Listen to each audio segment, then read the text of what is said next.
how can we decarbonise a whole city with an ever-shrinking public budget, an ever-increasing fear around the climate emergency, and also with a growing and very ageing population. James Sterling is the Communications and Social Value Manager for Bristol City Leap, a partnership between Bristol City Council and energy company Ameresco. They're on a mission to accelerate green energy investment and help towards decarbonising the entirety of Bristol. I am a Bristol boy, born and bred. I was always very interested in social justice. My early career was web design, all the code and everything. And then WordPress dropped. Everyone became a web designer overnight and I had to change directions. One of our key objectives for Bristol City Leap is to create a model for city-scale decarbonisation that is entirely replicable. Have Bristol as a blueprint, as a template that other cities and regions can pick up and tweak to fit their own circumstances and geography. It's not about a competition. It's not like Bristol's won the race to net zero. That's the headline we never want to see. We never want to see that. It'd be great to be the first, but I'd also like to see everyone else in a very close second position. Because if we win and no one else makes it anywhere near the finish line, then we've all lost. Hello and welcome back to CleanTalk, the podcast shining a spotlight on inspiring companies and professionals across the world of renewable energy and clean technology. I'm Luke. I run Harmer Visuals, a film agency working with companies in this space to enable climate transformation through data-driven storytelling. Today, I'm here at Bristol City Leap with James Sterling, and we're going to be exploring a lot about actually this community and the impact that their organisation is having on it. James, thanks so much for joining me today.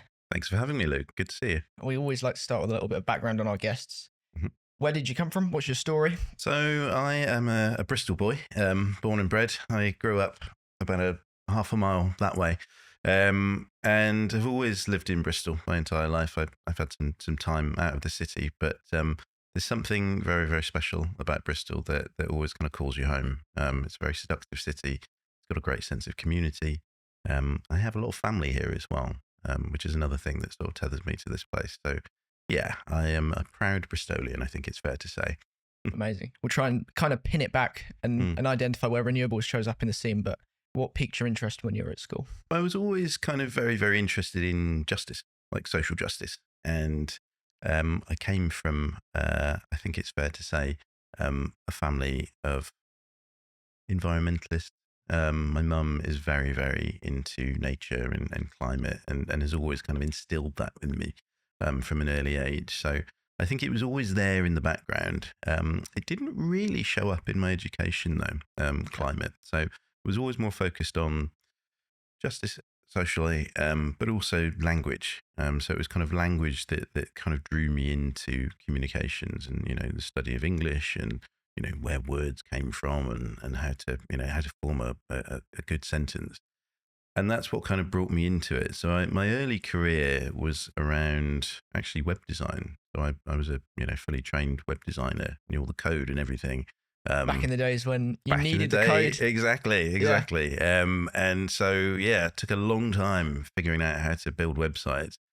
And then WordPress dropped and all of these content management systems and everyone became a web designer overnight. And I had to change direction slightly. So I did a lot of work for charities, actually, sort of building websites and actually for the local authority as well. So Bristol City Council. So I came in to support them with some of their website development and some of their intranet development. They had a very old, clunky intranet, and it wasn't the best way of getting messages out to staff. So we did lots of work to reform that. And that really led into a number of kind of communications, marketing, internal and external roles.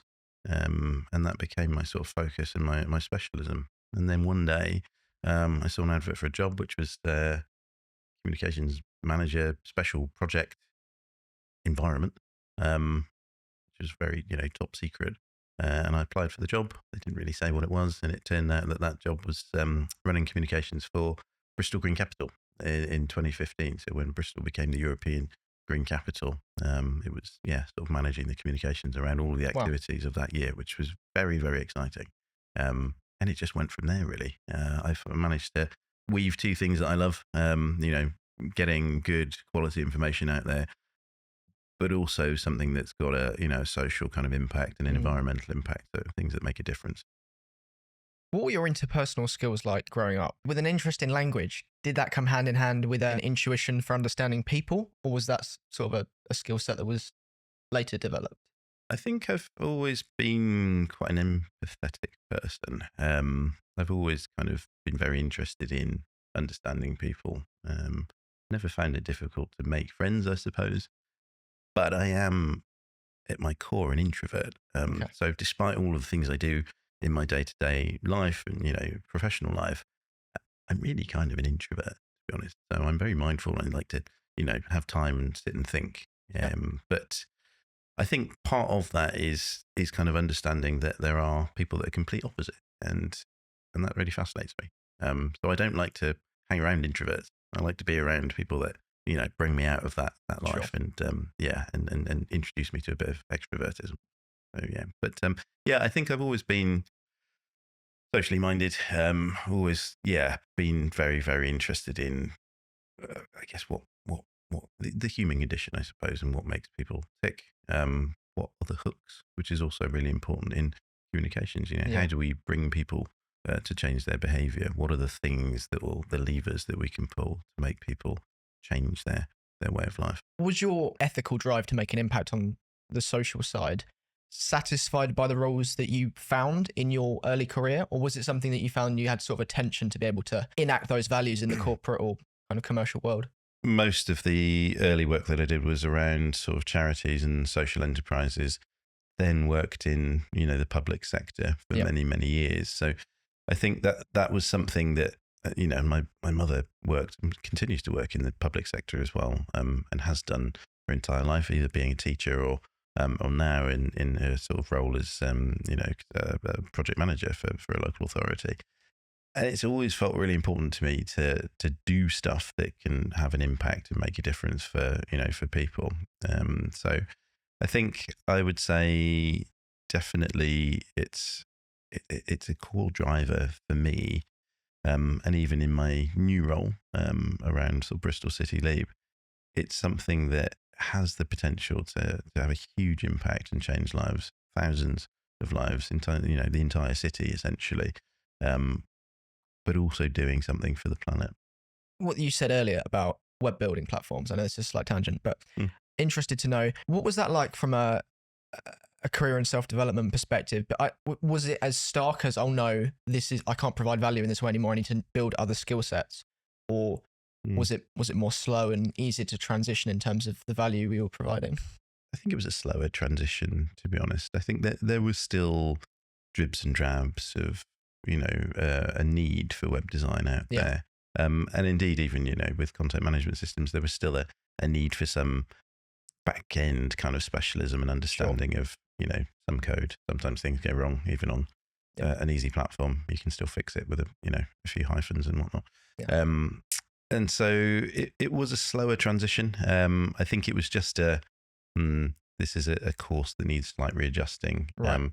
And actually, the things that I've learned potentially in that space, how can we bring those to bear to do more actually and have a bit more engagement? Because web design is quite an insular thing. You sit in a room on your laptop, kind of like hacking away, and so it kind of drove me to kind of pursue something that was a little bit broader.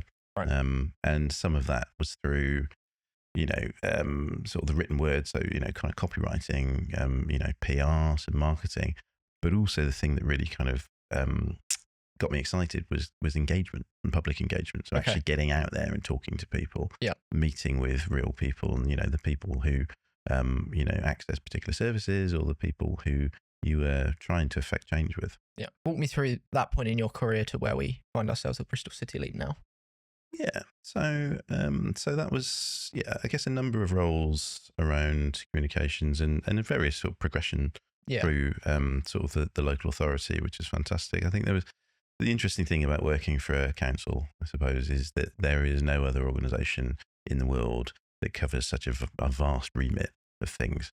People think it's just bins and council tax, but actually it's, museums and libraries and, public health and, all manner of kind of interesting campaigns that you can involve yourself in. They've all got a social outlook. There's an annual drive to increase kind of fostering and adoption within the city, which is a fantastic thing to be engaged in. So a very very I guess broad range of experience around everything that goes on in a city, which is really, really helpful. Yeah. And has always been really, really fascinating pub chat as well, because people, I challenge people sometimes. They say it's just bins and council tax. Like, no, actually. So I think from there, obviously moving into the European Green Capital role, that was, really, really eye-opening in terms of all of the amazing sustainability projects that were going on within the city back in 2015.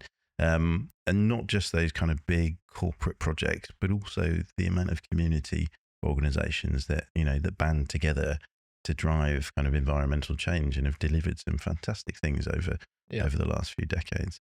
That really sort of ignited a passion in me for sustainability, and like, actually, this is something, it ticks all the boxes for me. It's something I really want to get out of bed for. And we know we didn't even have the reports and the science back then that we have now to talk about how big an emergency this thing is. That's really kind of grown over time as well. So I think my passion has been on a pretty rapid burn ever since then. I'll never look back. And then from there, I actually went back to the local authority to work directly within their energy department. And the energy department for Bristol City Council was at the time the largest in the country, or the largest local authority energy department. Covered a range of projects, all the things the council have done over the years, energy efficiency across their social housing, first council to own its own wind turbines. Wow. The early semblance of the Bristol Heat Network as well, and loads of other bits and pieces. And so I managed comms for them. We then started to look at this kind of idea of how can we decarbonise a whole city with an ever shrinking public budget, with an ever increasing fear, I suppose, around the climate emergency and the challenges that we face, and also with a growing and very aging population. Yeah. And so that was kind of the early semblance of Bristol City Leap. That's where the kernel of the idea came from, was how can we use, I guess, the levers that a local authority has and the assets and the land and everything, but also bring in that kind of private sector expertise, finance and everything that you need in order to drive sort of infrastructure rollout of this scale. Yeah. And so I worked on the other side of the fence, running with a very small team the procurement to set up Bristol City Leap and to find our long-term partner. The partner was then established in January 2023, and I moved across, and I now work within Bristol City Leap, actually work for Ameresco, who was the identified partner for Bristol City Council. So, Brilliant. For those that aren't aware about Ameresco, can you give us sort of an intro to what they do and their background? Ameresco is a very large multinational clean tech developer. And we say that because in America, we tend to call it clean tech, which is where Ameresco is headquartered. Ameresco has a UK base. And so for probably most of your listeners, clean tech refers to renewables, essentially. So renewable technology. So Ameresco works across all manner of technologies, does a lot of work with the public sector, so working with councils in and around the country, in London, up north, some in kind of Wales as well, which is fantastic, and then much broader across Europe, and obviously lots and lots of large-scale projects in North America as well. So Ameresco has been running for around 20 years now.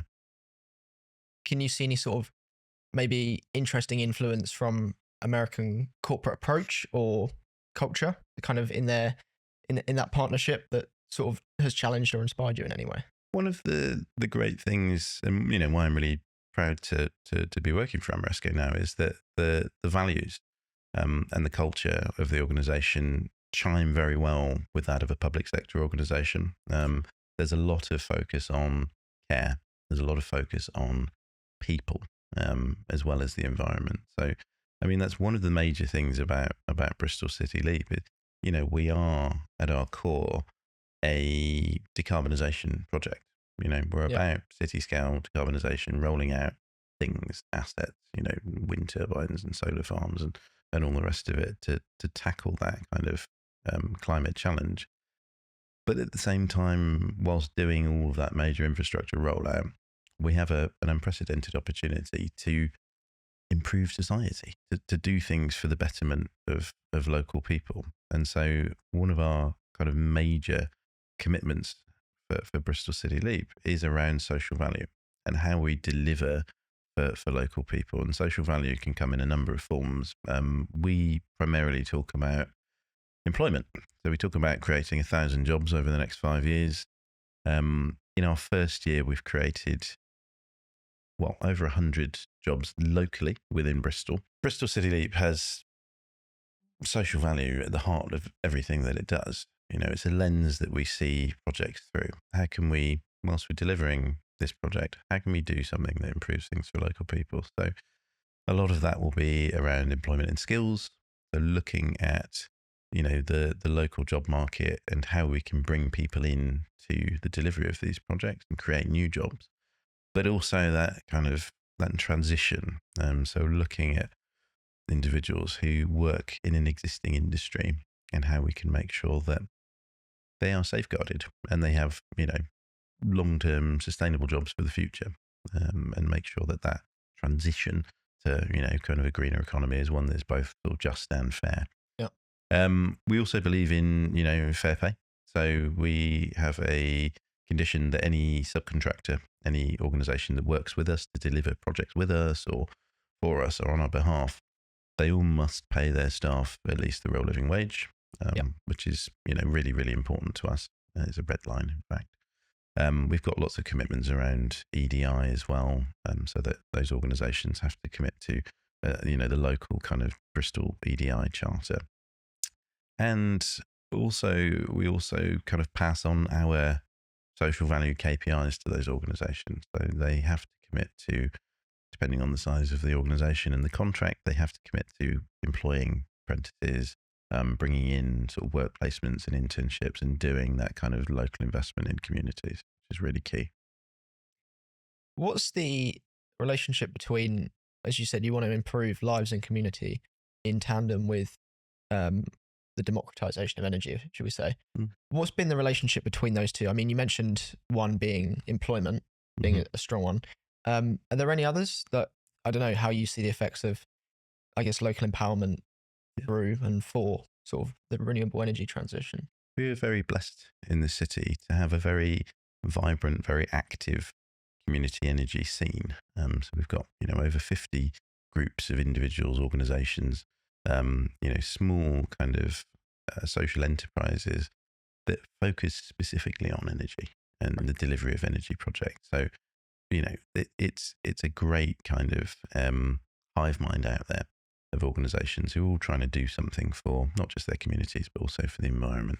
And so it's been really, really important for us, I think, through the early development of Bristol City Leap, and now obviously that we're up and running, to work in tandem with those organisations as much as possible. We don't ever want to be in a position where we come in, to the city and steamroll over, all of the amazing work that's gone on in communities. We want to be a catalyst and an enabler to make sure that more of those projects go ahead. And what we've seen in the last year is fantastic. We've had the largest wind turbine in the country built by a community organisation, and it's 100% owned by the community. So all the profits and all the benefits go back into that local community for having this, this enormous wind turbine. It was Ambition Lawrence Weston. Okay. And Ambition Community Energy, which is a sort of an offshoot of Lawrence Weston. So Nice. Very, very active and very effective kind of local group there that have done something, fantastic and really set a great precedent for community organisations. So we work closely with those organisations. We've also got a number of things that, that we do to support organisations in that space. And one of those things is we launched it about 6 months ago, our Bristol City Leap Community Energy Fund.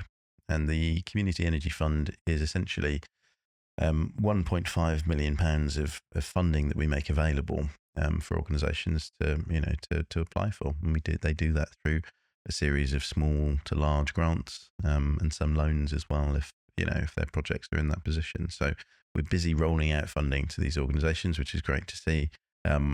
Myself and colleagues have been on tour with our giant check, Nice. which is always good fun. Everyone loves a big check, but and that's really well received. That fund is something that we actually pulled together in collaboration with community organisations as well, to get their sense of actually what kind of funding would be useful to you. What's the most effective way that we could run this, so that not just those organisations who are very savvy and very good at bidding for funding can access it, but also those organisations that probably have never engaged in an energy project before, Right. but still feel the consequences of rising energy bills and really, really tricky times, I suppose, in terms of running costs. So we want to make this something that's accessible for the whole of the city, so that anyone can access it and get the benefit for it, not just for their organisation, but also for the wider community and the beneficiaries that access their services. Was that something that you picked up through any market research, that there were an accessibility sort of bottleneck to who can get the funding and versus who deserves or needs the funding? A lot of it comes from sort of knowledge of the local kind of communities, and I think environment is often a tricky one, in that many people will feel that it's not for them, and I think we have this conversation a lot. It's not that certain communities or demographics don't care about the climate emergency. It's that those communities have never been fully engaged in it by the people that that hold the power, essentially, and that can come from be a number of reasons. It can be competing priorities. We talk about people in, I suppose, an area of the city in sort of lower income homes, essentially. They don't often engage with our projects. And that's not because they don't care about where the energy is coming from, or, that the planet's on fire. It's because there are competing priorities. And, talking about something that will happen in 10, 20, 30 years is really, really difficult when you have the kind of the issues in the day-to-day of now to deal with. So it's about finding different ways of getting into those households and having those conversations, real conversations with families and with residents. And oftentimes that's about finding the hooks. What is it that's going to not only do the thing for the planet, but also help you in your day-to-day life, make your life easier. Are there any particular conversations you can remember that kind of left an impact on you? Quite recently, actually, yeah. So we've been rolling out what we'd call a retrofit scheme. So delivering energy efficiency measures to households across the city. Many of them lower income households, a lot of social housing as well. We're doing 28,000 council owned properties.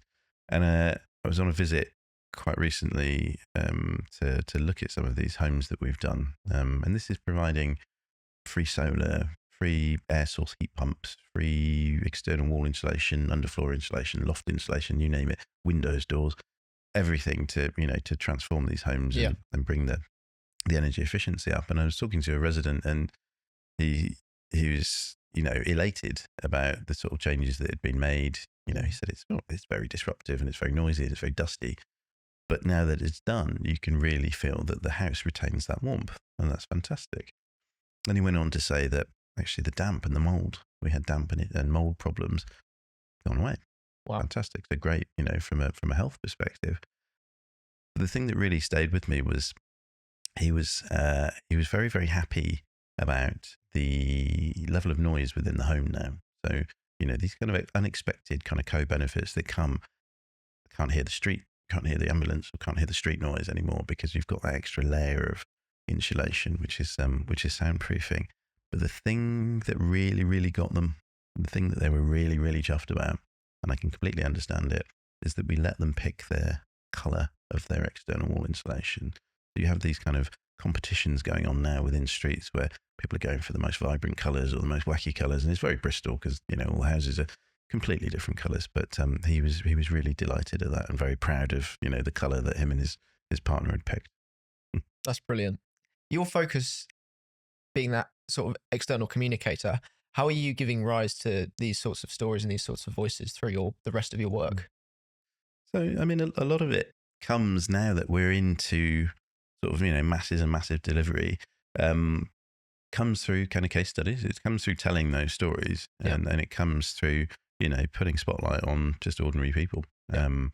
A lot of our work is through the domestic sector. So we have to, pick out these kind of advocates, pick out these champions and these people who have been through the process that can talk to people that might be a little bit more skeptical. And we've had some conversations. One of our case studies that we published recently actually was a gentleman and his wife, kind of in their sort of 60s, 70s. And one of the things that, he said, and I understand it, is that we couldn't believe that it was free. We thought, what's the catch? But they went through the process and lo and behold, it was all fully funded.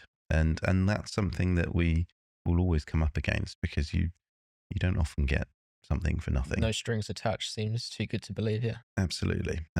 So I think it is about highlighting those real stories, and that's not just in the domestic sector, but also where we work with private organisations, the commercial industrial partners out there. The decarbonisation that we do for businesses and property developers. They are great case studies as well, because they can talk to the scale of what we do. For people that have no clue how any of this actually works, behind the front end free value received, can you sort of explain how it's valuable to both Ameresco, to the council, and to the community? How does that sort of value exchange work from a monetary perspective? It varies really depending on the project type. So some projects have a really, I guess from a monetary or financial perspective, have a really obvious kind of rate of return. You build a wind turbine, the wind blows, energy is generated, and you sell that energy either to to the council or to another person, or just directly back into the grid, and that makes a profit. And that's a long-term asset, and it will be there for 30, 40 years. Yeah. With the kind of domestic retrofit and the energy efficiency side of things, the returns are more kind of social returns, I suppose. So some of this will be, grant funded, some through government and some through, the council itself as well. But it's about social returns. So it's about, kind of how do we make sure that there isn't such a disparity in the future in Bristol, whereby one postcode on one end of the city and another postcode on the other end of the city can have a 10 to 15 year difference in life expectancy. How do we make those homes healthier? Get rid of the damp, improve the ventilation, make it warmer, take people out of fuel poverty, and improve their mental well-being as well as their physical well-being, and the life chances of their children and young people as well. So I think it's not a one size fits all. We have to look at everything in the round, and this is about a kind of, Bristol City Leap is about a holistic view of the city, not just doing this bit of technology or that bit of technology, but looking at the whole picture and how you do decarbonisation at city scale. So when I came in today, you've got some key figures up on the wall, some targets for Bristol City Leap, and I've seen online as well. Can you walk us through those milestones you've got set up ahead of you? Sure. So I think it's one of the strengths of Bristol City Leap is that, we are a partnership which is 50% owned by Bristol City Council and 50% owned by Ameresco. So it's a 50-50 private-public partnership. We have a contract with the council, a contract with the city, which is, legally binding to deliver a number of things. And they really kind of make sure that we're held to account. So we've committed within our contract and our commitments to deliver £1 billion, upwards of £1 billion over the 20 years of the partnership. That's delivery in all manner of technologies and, energy projects within the city. But we've also looked at kind of the first 5 years. So we set out a business plan of all the things that we're going to do, and it's publicly available online. But we said in our initial business plan that we will deliver at least £424 million worth of decarbonisation projects within the first 5 years. our figures and the opportunities that we've seen since we published that plan actually show that it's more like over 700 million within the first 5 years. So that billion figure over the 20 years starts to look like it could go up significantly, which is fantastic. Amazing. Yeah, and that's just the nature of the opportunities that are available to us within the city now, and what we've been able to find, doing our kind of feasibility and our diligence and elsewhere. We've also committed to, and a contractual commitment again, to social value, because it's that key to everything that we do. So we've committed to deliver at least £61.5 million worth of social value across the first 5 years of the partnership. Most of that comes from local supply chain spend. So it's around £50 million of that 61.5 is all about spending money with the local supply chain. And that means employing local people, employing local organisations to deliver projects for us and on our behalf. I'm particularly inspired by Bristol City Leap because of that target setting. There's plenty of companies out there that have kind of arbitrary buzzwords that they use to define what they're here for and where they're going. Yeah. But having that sort of accountability and public accountability is inspiring to see. When it comes to elevating the voice of local, maybe underrepresented groups, both economically and other underrepresented groups, how do you foresee the impact you're making, sort of, I guess, changing the perception of sustainability among the next generation of Bristolians? A really good question, and something that kind of keeps me awake at night really is how do we inspire change with the next generation? And to be honest, I think for the most part young people get it anyway. They get it more than the adults, and that's really inspiring to see. But we do have a lot of work to do, and a lot of great efforts already underway to make sure that kind of level of understanding and the level of opportunity is spread equally across the city. Not just in the richer parts of town, but also kind of in the kind of lower income communities as well, and those areas, the indices of multiple deprivation that we see across the city. So we have at the moment a schools program, which is great. So colleagues in my team will go out on the road. They'll do assemblies. They'll do kind of experiments. They'll do kind of small talks. Set fire to things quite a lot of the time in a safe, controlled way. Don't try this at home. Do not try this at home. And that's about really kind of getting in at the very grassroots, very early primary years to inspire these kids and show them that there are careers and there are jobs around the things that are important for the environment and for the natural world. We never really had that when I was at school, and I think, gosh, where would the world be now if someone had come into my school and set fire to something and told me that wind turbines could save the world? And so that's really great, and we get a great response from that. From kids, they are fully engaged in it, really enjoy it. They're very young. We also go in at kind of secondary school level, and we go in at sort of college level as well, and we offer sort of work placements, so work experience placements for cohorts of young people. So they'll actually come into the office, spend a week with us doing various different tasks. We've got quite a nice program that we've established now to give them the kind of full spectrum of what it is that Bristol City Leap does. And that's really inspiring. These young people are often from less kind of academic backgrounds. They're not usually like young people that are engaged in sustainability or know anything about sustainability, which is great. Yeah. But complete blank canvases. And I think it's very interesting. I've done some sessions with some of the young people, and it's very interesting to see people come into an office, never been to an office before. Let's be frank, offices are quite strange environments if you've never been in one before. Quite sterile, quite spacious, quite roomy, and full of strangers. And so you see these young people come in very cautiously, very apprehensively, and the transformation at the end of that week is phenomenal. So I remember I was doing some mock interviews with the young people at the end of the last cohort, on their last day, and we present them with some certificates to say, congratulations, you've graduated from sort of Bristol City work experience, and it's phenomenal. At the end of the week, I had 2 people from that cohort ask me, "You got any jobs going?" I don't want to leave, and that's absolutely amazing. And taking people that have come in not quite sure what they want to do career-wise, to have, I'd say 80% of them leaving saying they want to be in sustainability, they want to be sustainable engineers, they want to do something that adds social value, is absolutely phenomenal. And it's all about scaling that up, really. So how we do more of that through our wider supply chain, through our partners, making sure that, everyone has that opportunity to, to understand the art of the possible.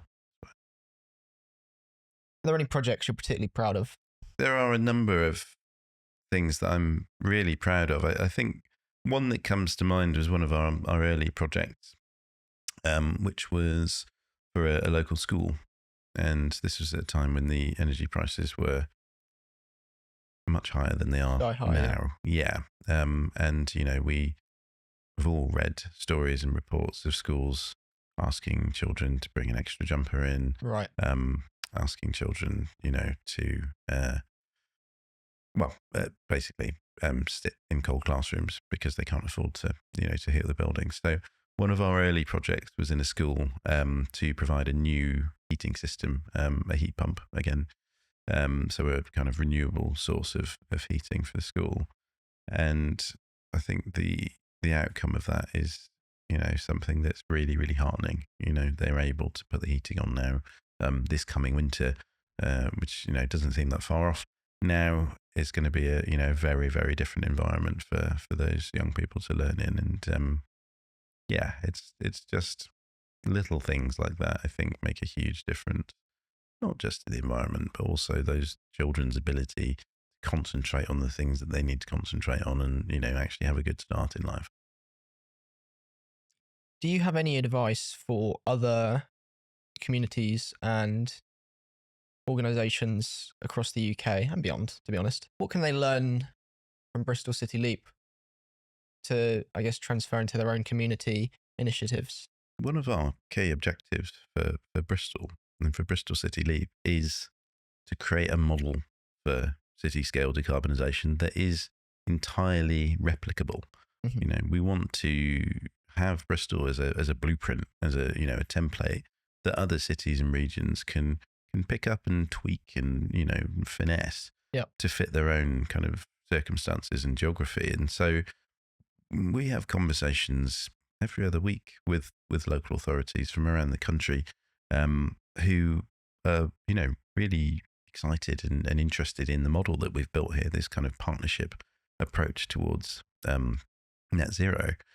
And that's fantastic to see. We can advise and we can engage with any organisation out there, provide them with the tools, potentially even provide them with a partnership, to do something similar based on what they need in their specific circumstances. But what we've also seen, I suppose, at the beginning of this year is government kind of sitting up and taking really good note of what's going on in Bristol and actually offering early seed funding to a couple of authorities to do their own leaps. And we've seen York and North Yorkshire now coming through just in the last couple of weeks, starting to initiate their own form of partnership. And I think I don't know if they've coined the term, but they've called it the Yorkshire Leap. I'm not sure if it's actually officially called the Yorkshire Leap, but I mean, happy days. You can't call it Bristol City Leap. But and that's fantastic because we want to see that ripple effect. We want to inspire that change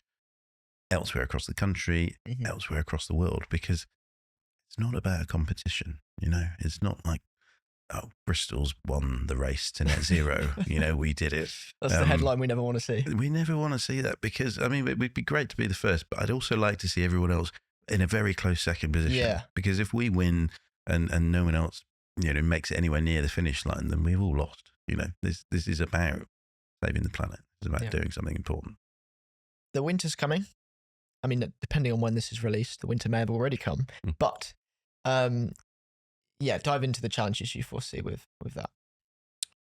So, I mean, I think, yeah, I mean, I think it's fair to say, as ever, I've immense sympathy for, any families, any individuals coming into winter with concerns around their ability to pay their energy bills and their ability to heat their home and do all the things that they need to do. It's really, really sobering. And it's really, really difficult for some families. I am heartened by the things that we're doing in Bristol and the things that we're able to deliver. So, we talked about the kind of the small scale kind of domestic delivery and the retrofitting for across the sort of private rented sector in those sort of lower income homes. What we're also doing is we have a plan for delivering energy efficiency across the 28,000 social homes within the city. So the 28,000, some tower blocks and some low rises, some kind of individuals, some terrace, and actually bringing all of those properties to an EPC rating of C or higher, which is a dramatic improvement. And not only will obviously reduce the energy bills for those tenants and those people living within those properties, it will also change and transform the health and the comfort of those homes. Create kind of cozier, safer environments for people to live in, and hopefully just take one extra worry off people's plates. What I've found quite interesting about our conversation, that's different in some ways from others on the show, has been not ripple effect just in terms of space and geography, but more in terms of well-being.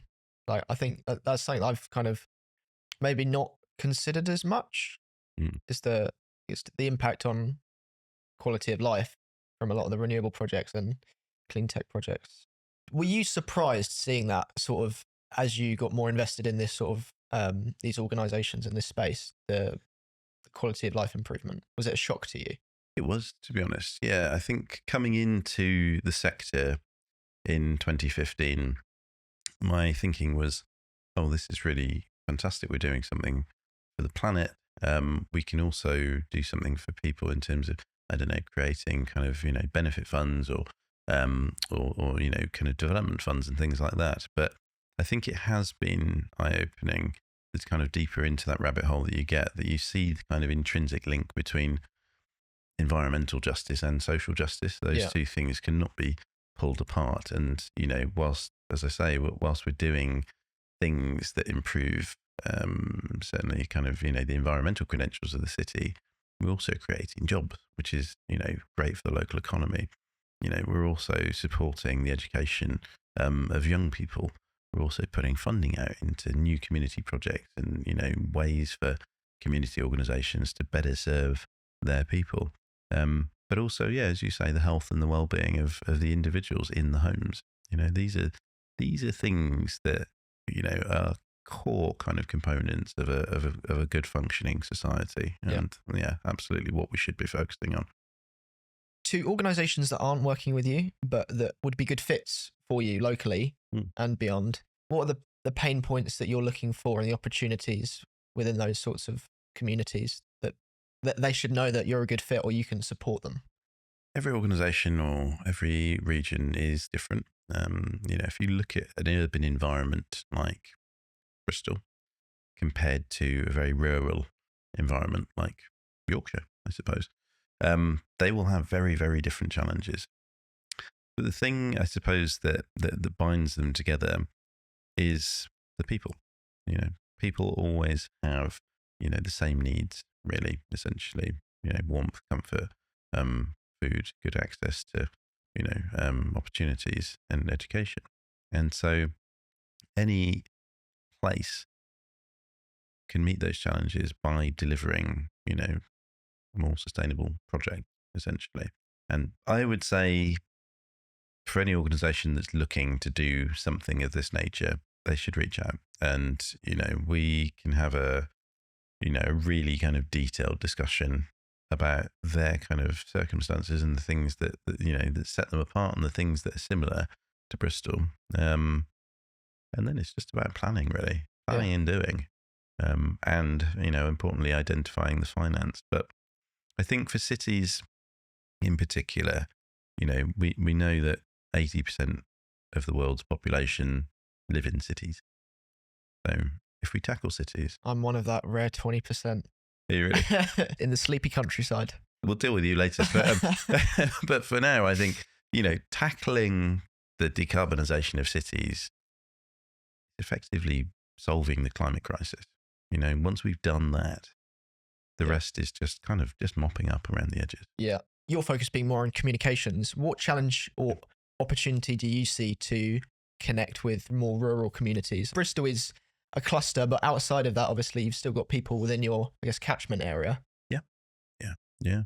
I mean, we have kind of rural communities essentially within, the Bristol boundary. So there are, there are areas like sort of northwest, which is far more kind of out on a limb, and some of it quite industrial as well. But I guess the challenge is really is about the methods of communication. We can't be everywhere at once. So we've done, kind of road shows to get out there and hold, community and public meetings and talk to communities about projects that are happening in their areas.